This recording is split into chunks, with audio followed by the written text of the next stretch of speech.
Hello and welcome back. What I'm doing is recording a YouTube video so that you can catch up on the material that we didn't have a chance to cover in class on October 2nd. This is back in the chapter on wireless technologies. And what I'm going to do is skip ahead to where we left off, which was around here. I think I asked the question, I'm not sure if we talked about the answer to this question about why a company would have both RFID tags and barcodes. I want to make sure that you're comfortable with the idea that that's for certain retail outlets may still have legacy barcode systems, but they haven't upgraded their systems to RFID technology yet. So you can use either one, but RFID tags are actually much more convenient. And that's why a lot of products on the shelf you'll see have both. So I just want to make that point and then move on. Bluetooth, I think I said in class, has mostly to do with consumer end electronic devices, which isn't as interesting as some other wireless technologies like near-field communication, which is something that's caught on more in Asia than it has in the U.S. because we're a little scared of just being able to, swipe your credit card near a cash register to do your checkout. Your credit card or your phone is displayed in the picture. I think we're going to see more of this in the future, but it's very slow to catch on because at least in the U.S. we're very leery of this kind of technology. So mobile computing, the 5 characteristics that are certainly test-worthy here in terms of what computing on the go is all about. The first one being ubiquity, the idea that you can be anywhere. Something that's ubiquitous means it exists everywhere. Now that's not quite true if you're out in the country. There are certain rural areas where you may not be able to do mobile computing, but certainly in urban areas, both in the U.S. and around the world, ubiquity is a fair term. Convenience just has to do with the idea that, I think I said this in class, that when you wake up in the morning, the first thing you grab is a wireless device, probably your smartphone that woke you up, and then for the rest of the day, you've got it. So this is why more and more people are doing transactions online, because it's convenient. The example of convenience I may or may not have shared in class had to do with when my wife and I are snuggling on the couch and we just get comfortable. And we're watching TV, and then she has a thought. Oh, honey, have you paid this bill yet? Oh, I can't remember, but hang on. And I just fish out my smartphone and tap, tap, tap. All of a sudden it's paid.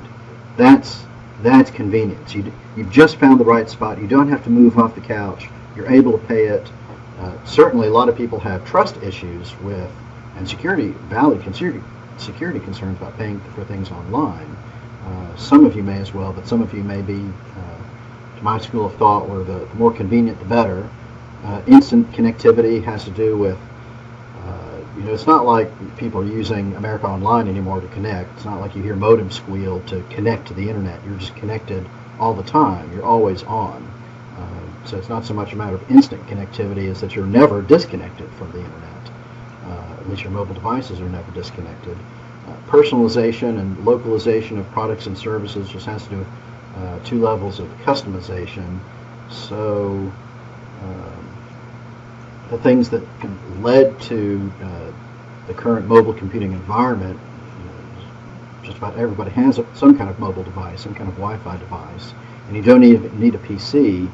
What's interesting is that there are a lot of countries, particularly in Africa, where people, most of the citizens don't get a PC, but they do get some kind of smartphone. So in a lot of ways, developing countries are leapfrogging the U.S. because they're jumping straight to the latest and greatest smartphone technology, where a lot of us are still kind of strapped to old-fashioned PCs. Cell phone culture just has to do with it's become so commonplace for people to walk around staring into a cell phone and just relying on their cell phone to get by with their daily lives, which, of course, 30 years ago, this is a phenomenon that was completely non-existent. Declining prices certainly don't hurt, and the prices go down and bandwidth availability keeps going up. It's just formed the perfect storm, right, for mobile commerce to take off. Another example of mobile commerce are these easy pass tags that lets you shoot right through a toll road, instead of stopping to pay and conducting a transaction, it conducts a transaction on the fly. So there's an RFID reader up here, and zoom, as you speed through, it says 5 miles per hour, whatever. However fast you're going through the toll bridge, it scans it automatically, and you're on your way. So that's certainly a better business process as far as most of us are concerned. Other things like paying for gas. This is mostly for truck drivers that will have some kind of speed pass. Again, some form of RFID technology, possibly Bluetooth, but I think this stuff is RFID, where you can just swipe it. Now, I don't quite see the point of this, because I would think truck drivers would want to stop and stretch their legs, and it's not that hard to swipe a credit card. But maybe if you don't want to have to give out, the proper zip code and such for the home office, or if you don't want to give out credit cards to your truck driver, I think that's probably the answer. That allows you to give a device to a truck driver without giving them a credit card. They can still pay for gas. So again, a more efficient business process. Mobile banking, I told you my sitting on the sofa paying a bill example. I think more people are doing this, purchasing things through their phones, or using some kind of mobile wallet. I don't use a mobile wallet yet, but a couple of people in another section of 342 said they use this a lot. Location-based applications and services are one of the more interesting, newer phenomena with wireless, and we'll just call it mobile applications. So, for example, on Google Earth or Google Maps, you'll notice if you kind of zoom in on a map, you'll see, like in this example, Dunkin' Donuts, or you'll see the names of companies. But a lot of times there'll be a building with no name on it. Like you'll see that Kohl's is right there, because Kohl's pops up. A little barbershop that's in the strip mall right beside Kohl's does not pop up, is not listed, even though it's right there. Well, because the barbershop hasn't paid anything to Google. So this is completely advertisement based. It's not that Google is providing some service to people to show every single business in the area, but only those that have registered with Google and are paying them for advertising. So you have to be careful when you're using tools like Google. This is the cool one, where digital displays, this is like a digital display on a billboard on the side of the road, but imagine it being moving around town on a bus. So this digital screen changes dynamically depending on where you are. So for example, if let's say you're near a Dunkin' Donuts, the bus will pick up a signal that it's near Dunkin' Donuts, and the sign will automatically change to Dunkin' Donuts. So you get that kind of subliminal message that marketing people love, that you see a sign for Dunkin' Donuts, and then, oh, there's a Dunkin' Donuts store. I feel like coffee all of a sudden. Or maybe it changes to Oreo cookies when you're near the store that sells milk. I don't know. However, you're cross marketing your products, you can get a lot of leverage out of your advertising dollars by going digital with location-based advertising. Certainly in the area of healthcare, has blown up with Wi-Fi applications. So wouldn't it be nicer just to, even though this looks a little awkward to wear, wouldn't it be better to kind of just go to the hospital, get checked out, and then go right back home wearing some kind of monitor, so that they don't, Mr. Jackson, we have to keep you overnight for monitoring, just to watch my pulse and everything overnight. Wouldn't it be better if people could go home, it'd save on hospital care costs, and it'll automatically send out a signal to the hospital if I need to come back in, and give me a message, and give me instant feedback on my pulse, my breathing, heart rate, everything.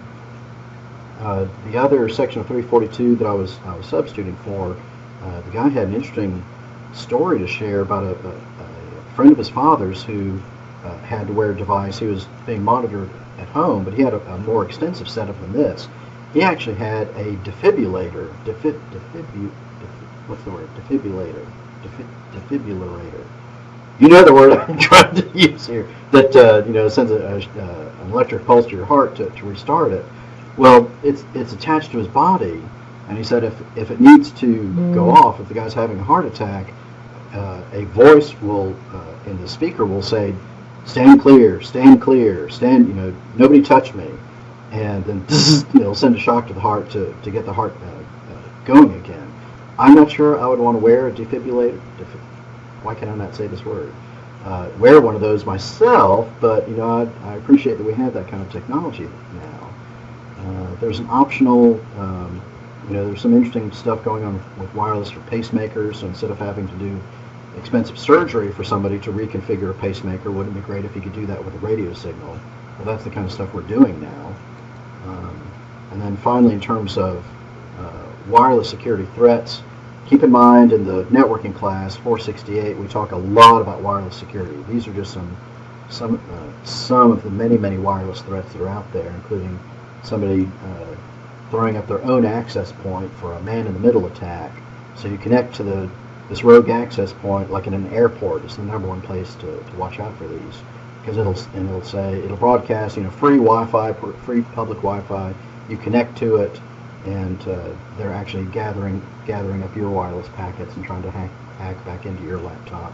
War driving is when you're driving around trying to find an open or easily openable wireless network to connect to.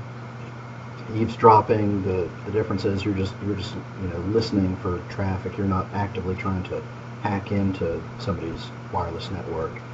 And then RF jamming is something I would like to start playing around with, and we talked in 468 about some different ways to reconfigure an old Linksys router to turn into a jamming device for you. So if you're interested in doing stuff like that, there are other classes to talk about this stuff. But these are the top four that the book wants you to understand, and I think it's a good short list. But just know that your wireless data is never secure, basically, even if you're using encryption. So fundamentally, at the end of the day, for this chapter, wireless is always going to be slower than any wired connection. If you need a fast connection and you care about security, just plug in your Ethernet cable.